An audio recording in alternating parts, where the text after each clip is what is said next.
Alam mo ba na may bagong Ebola outbreak na at deklarado ng Global Health Emergency? Noong May 16, deklara ng WHO Public Health Emergency na ang Ebola sa Africa. Ang strain? Bundibugyo Ebola virus.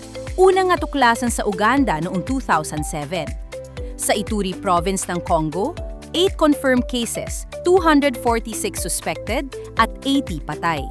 Sa Uganda, 2 pa sa Kampala. Bawat 3 nahahawa, 1 ang namamatay. Mga simptom, lagnat, pananakit ng ulo, pagdurugo. Worst part, walang approved vaccine. Walang specific treatment para sa Bundibugyo strain. Ang Amerika, travel suspension agad.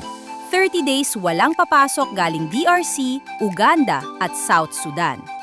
Ngayon naman, alert na rin ang Department of Health natin, coordinating na sa WHO. Ang Bureau of Quarantine, heightened surveillance sa lahat ng galing Africa. Thermal scanners at screening, on. May mga Pinoy din kasi sa Africa. Skilled workers, healthcare, engineering. Bantay sarado ang DFA. Sa ngayon, 0 case sa Pilipinas. At hindi naman tayo katabi ng DRC.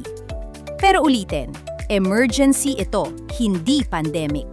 Kaya tanong, handa ba talaga tayo o aasa lang ulit sa swerte?